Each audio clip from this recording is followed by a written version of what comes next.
Oh, these cabs, man. It's lined up back to back. Just like all the way, man. So many cabs. What is it, a Monday night in Tokyo?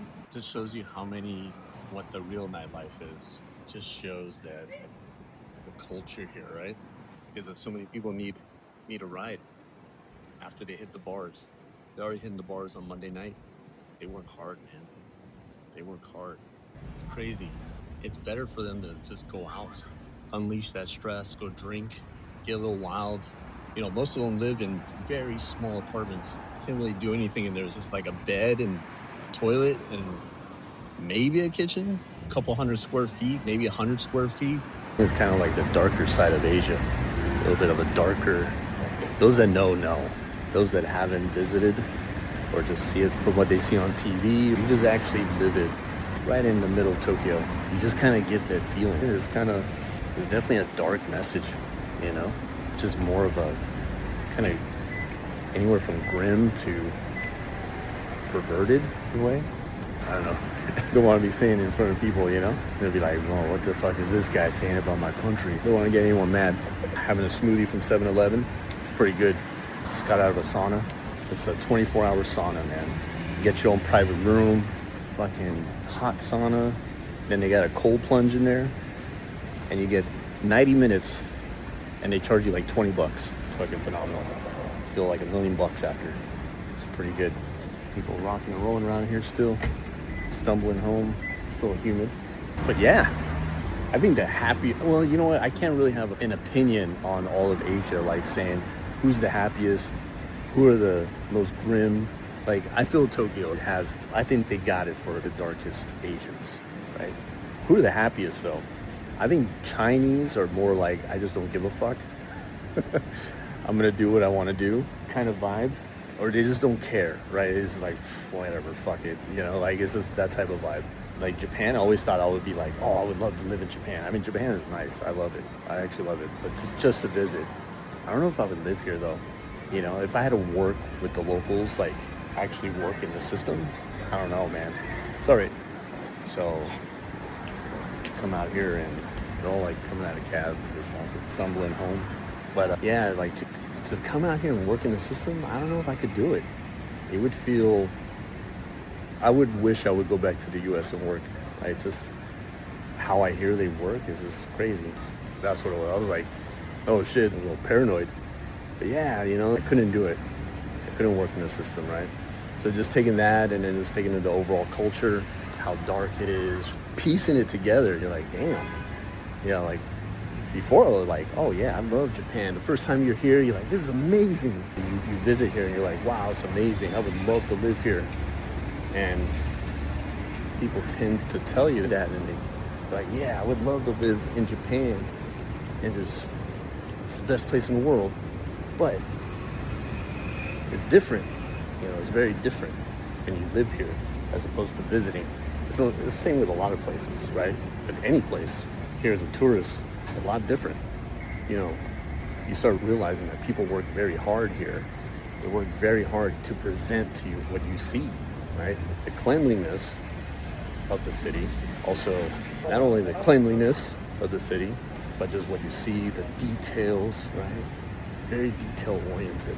Everything is just very presented in a way with so much detail, and they're very proud to show it, right? But it comes at a cost. So that's why I say, like, you see all this and you're like, man, how much do people suffer to show you all this? Probably a lot. So I'm like, okay, well, it's definitely like, there's a dark side to it, right? And it probably drives a lot of it. It's just something to ponder. You see some amazing things in the world and you think about, what were the sacrifices made to get it? You see all this like happening, right? You see all this being presented and you're like, wow, that's a marvel. That looks amazing. Or even as a whole, right? Like just the overall culture. And you're amazed by it. The more, you know, I have been here, me and my family have been here countless times, right? And, you know, the initial like visits, I'd say even like the first 3 or 4 visits, and we come here for like a week or even longer. I'm talking about Japan here, It's a sensory overload. Seeing, hearing, tasting, right? Everything is just wild. I mean, it's wild in a way where you've never seen a place like this in the world, anywhere in the world. It's an amazing city, I'll give it that. And we come here practically every year now. And every year we come up, I just love it. It's amazing, right? It's an amazing time. And you're always seeing new stuff. There's always something new to see. You will never see everything you need to see in Japan or just in Tokyo. We've been here so many times that we just keep coming back to Tokyo.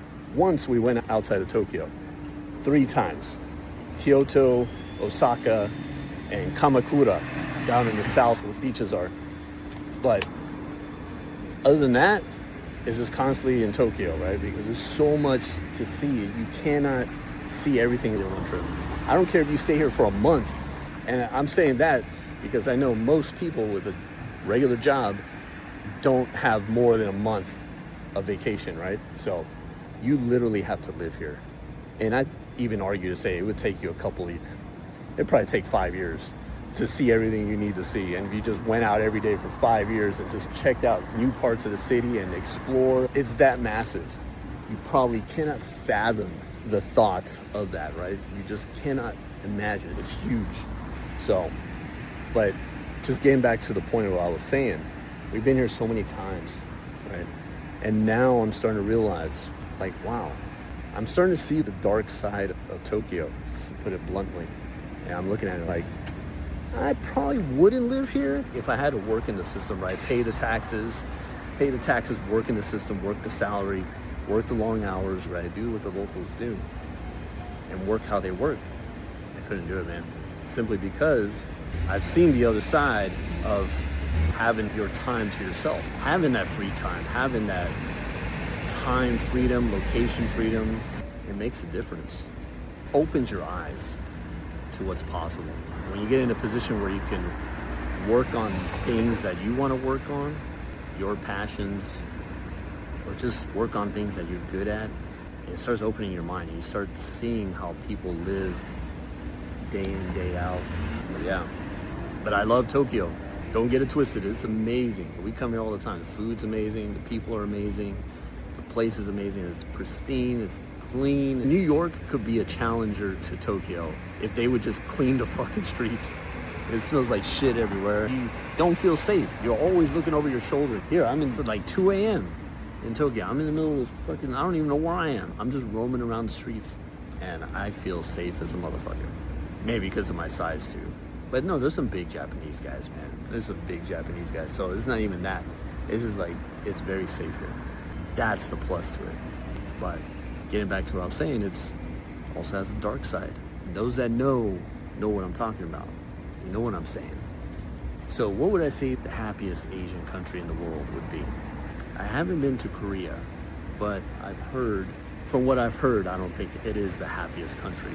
So I think it's safe to mark that off the happy list of the happiest Asian country. I mean, from what I've seen, I've been to Taiwan a few times, and people seem generally happy and just chill, right? It's more chill there. But I don't know. Are they happy? Maybe I haven't been there long enough, like I've been visiting Tokyo, to make that determination. Then again, like the happiest country, the saddest country, the more pissed off country, that's all an opinion anyways, right? You could be living in Japan and be the happiest motherfucker, but you're probably rich as fuck, right? Like you probably got everything you need, you can get anything you want, right? And the poorest guy says this is the worst country, right? So this whole conversation just means shit. We're just chatting. I just need my lemon sour, man. Oh my God, the lemon sour's here. I just had one tonight that was amazing. Like it literally was like drinking a warhead. If you ate a warhead and you like warheads, get the lemon sour. But this particular lemon sour I had, it was at a gyoza spot. It was so good. So good, it was just tasty. Every drink, every sip was tasty, but it made you feel like you were eating a warhead. So good. Yep. It's interesting to just experience different cultures, different, just living, man. Livin. I'm just living. I don't know. I still don't have it all figured out. Nobody does. Every day is new. Every day comes with new challenges. You're never in a position no matter what, no matter how much money you have, all your basic needs met, everything. So you just gotta live and go with the flow and just kind of, you know what? If you can't control it, just don't even worry about it. That's how I like to think about it. If you can't control it, fuck it. Fuck it. Go with the flow, try to ride out that volatility, come out the other side as unscathed as possible, and you just find that equilibrium and try to go with that flow, you know? Hedge out some outlier risk, position correctly. Is market talk. Life is like markets. Very volatile, unpredictable, ups and downs. We get scared when things go down. We're euphoric when things are at its highs.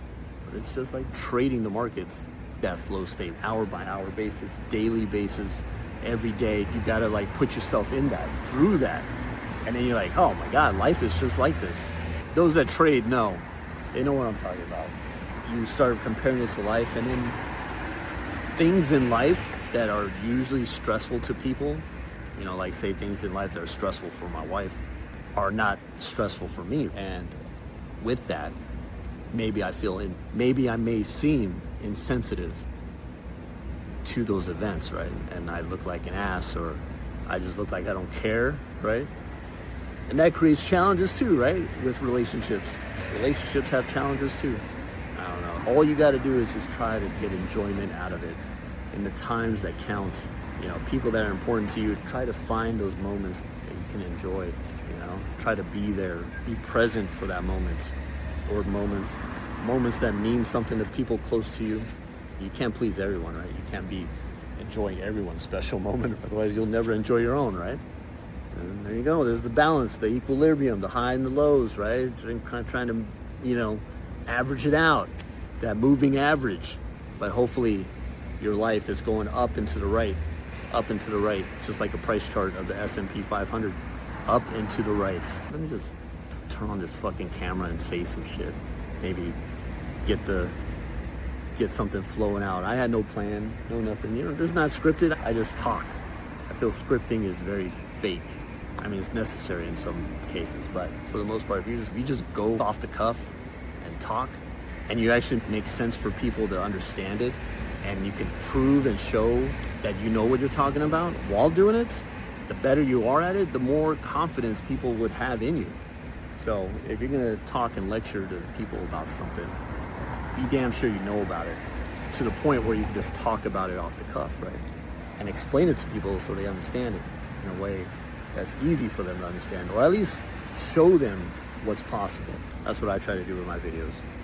It literally is like camera on, mic hot, let's go. I want to talk about this topic, let's go. That's it, you know, that's how I do it. But yeah, life is a wild ride. So I'll leave you with that. I don't want to make this too long.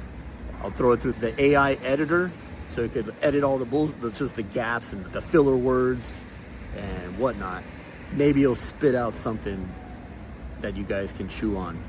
Like, wow, he said some valuable shit. I'm glad I listened in, right? So hopefully this video gets whittled down to a 5-minute video, and then boom, you guys can chew on it. Let me know what you think in the comment below. If I post it on YouTube or on Facebook or wherever, or Instagram, post it in the comment below, and you know, let me know your take. Because this is just my opinion, my perspective, right? Everyone has their own perspective.